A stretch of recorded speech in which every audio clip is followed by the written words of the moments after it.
آج کی کہانی ایک تھرل اور ایک ایسے مستقبل کی ہے جہاں انسان نہیں بلکہ بندر حکمران ہے، اور اس میں جو کچھ ہونے والا ہے وہ بہت حیران کن ہے۔ کہانی کی شروعات ہوتی ہے سال 2029 سے، جہاں ایک اسپیس اسٹیشن پر ریسرچ جاری ہے۔ یہاں انسان بندروں کو مختلف اسپیس تجربات کے لیے تربیت دیتے ہیں۔ ان سب بندروں میں سب سے ذہین اور تربیت یافتہ بندر ہے پریکلز۔ یہ بندر نہ صرف کنٹرول سمجھتا ہے بلکہ اسپیس شٹل بھی چلانا جانتا ہے۔ اسے تربیت دینے والا انسان کیپٹن لیو ڈیوڈسن ہے، ایک ماہر پائلٹ جو بندروں سے زیادہ سیکیورٹی پروٹوکول کو مانتا ہے۔ ایک دن اسپیس میں ایک خطرناک الیکٹرو میگنیٹک اسٹارم دکھائی دیتا ہے۔ یہ طوفان معمول کے خلائی طوفان جیسا نہیں بلکہ ایک پراسرار توانائی کا دائرہ ہوتا ہے جس کی کسی کو بھی سمجھ نہیں آتی۔ اسٹیشن کے کمانڈر فیصلہ کرتے ہیں کہ پہلے پریکلز کو اس کے اندر بھیجا جائے تاکہ ڈیٹا اکٹھا ہو سکے، لیکن جیسے ہی پریکلز اس طوفان میں داخل ہوتا ہے اس کا رابطہ کٹ جاتا ہے۔ لیو کے اندر بے چینی بڑھتی ہے، وہ اپنے ساتھی کو چھڑانے کو تیار نہیں اور بغیر اجازت وہ خود ایک پوڈ میں بیٹھتا ہے اور اسی طوفان میں داخل ہو جاتا ہے۔ طوفان میں داخل ہوتے ہی اس کا جہاز ہلنے لگتا ہے، معلوم نہیں وہ کہاں ہے۔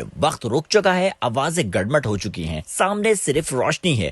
پھر اچانک دھماکہ ہوتا ہے اور اس کے بعد خاموشی۔ لیو آنکھ کھولتا ہے مگر اب وہ خلا میں نہیں ہوتا۔ اس کا جہاز کسی نامعلوم جنگلوں سے بھری زمین پر کریش ہو چکا ہے۔ اٹھنے کے بعد وہ دیکھتا ہے کہ ماحول زمین جیسا ہے مگر مختلف۔ اس کے آس پاس لوگ ہیں مگر ان کی حالت بہت مختلف ہے۔ وہ انسان ہیں لیکن ان کی آنکھوں میں خوف ہے، حرکتوں میں وحشت ہے اور وہ ایک لفظ بھی نہیں بولتے۔ اچانک درخت کانپنے لگتے ہیں، گھوڑوں کی آوازیں سنائی دیتی ہیں اور پھر ایک ہولناک منظر سامنے آتا ہے۔ گھوڑوں پر بیٹھے ہوئے بندر، ان کے پاس ہتھیار ہیں اور وہ بہت منظم انداز میں انسانوں کو پکڑ رہے ہیں۔ یہ منظر لیو کے ذہن میں جھٹکا بن جاتا ہے کیونکہ یہاں بندر انسانوں کو شکار سمجھتے ہیں۔ لیو کو بھی دوسرے انسانوں کے ساتھ قید میں ڈال دیا جاتا ہے۔ وہ چیختا ہے، بولتا ہے مگر کسی کو سمجھ میں نہیں آتا وہ عام انسانوں سے مختلف ہے۔ قیدیوں کو بندروں کے شہر لے جایا جاتا ہے۔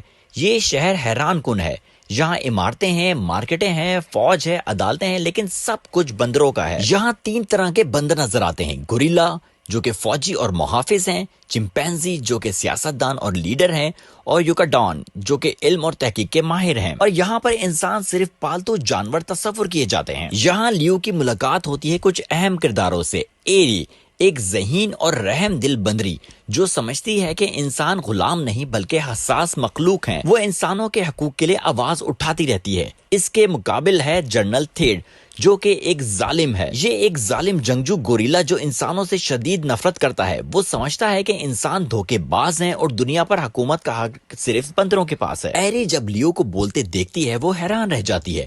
وہ سمجھ جاتی ہے کہ لیو عام انسان نہیں ہے۔ وہ اسے خفیہ طور پر مدد دیتی ہے اور اسے قید سے بھاگنے میں کامیاب بنا دیتی ہے۔ لیو کچھ انسانوں اور ایری کے ساتھ مل کر خطرناک سفر پر نکلتا ہے تاکہ وہ معلوم کر سکے یہ دنیا کیسے بنی، یہ بندر اتنے ہوشیار کیسے بنے اور وہ خود واپس کیسے جا سکتا ہے۔ فرار ہونے کے بعد لیو اور باقی سب ایک پراسرار جگہ کلیما کے قریب پہنچتے ہیں۔ یہاں پرانے کھنڈر، دیواریں ٹوٹی ہوئی اور پتھروں پر ایک عجیب لفظ لکھا تھا، کلیما۔ لیو قریب جاتا ہے، مٹی صاف کرتا ہے اور پورا لفظ نظر آتا ہے۔ اصل میں کلیما کوئی لفظ نہیں تھا، یہ تھا کوژن لائیو اینیملز، یعنی یہ جگہ اصل میں انسانوں کی اسپیس لیبارٹری تھی۔ یہاں لیو کو پتا چلتا ہے کہ اس کا اپنا اسٹیشن اوبیرون اسی دنیا میں کریش ہوا تھا۔ انسان مر گئے تھے اور بندر زندہ بچ گئے تھے۔ وقت کے ساتھ بندروں نے بولنا، شکاری بنانا، تاریخ لکھنا اور حکومت کرنا سیکھ لیا۔ انسان کمزور رہ گئے اور بندر حاکم بن گئے۔ جب جنرل تھیڈ کو پتا چلتا ہے کہ لیو زندہ ہے اور بندروں کو انسانوں کے برابر لانے کی کوشش کر رہا ہے، وہ جنگ کا اعلان کر دیتا ہے۔ انسان اور بندر دونوں جنگ کے لیے تیار ہوتے ہیں، لیکن اچانک آسمان سے ایک پوڈ زمین پر گرتا ہے اور اس میں سے وہ بندر پریکلز ظاہر ہوتا ہے۔ باقی سبھی بندر پریکلز کو دیکھ کر حیران رہ جاتے ہیں۔ اسے وہ ایک نشانی سمجھتے ہیں، ایک ثبوت کہ ان کا ماضی انسانوں سے جڑا ہوا ہے۔ بندر اور انسان دونوں ہی رک جاتے ہیں۔ یہ وہ لمحہ تھا جب جنگ رک سکتی تھی، لیکن جنرل تھیڈ پاگل ہو چکا تھا۔ وہ حقیقت قبول نہیں کرتا اور لڑائی جاری رکھتا ہے۔ آخرکار لیو اسے شکست دیتا ہے اور اسے قید کر دیتا ہے۔ اب لیو سب کو الوداع کہتا ہے اور پریکلز کے پوڈ میں بیٹھتا ہے تاکہ وہ واپس اپنے وقت میں جا سکے۔ وہ دوبارہ اسی توانائی کے طوفان میں داخل ہوتا ہے، لیکن جب لیو زمین پر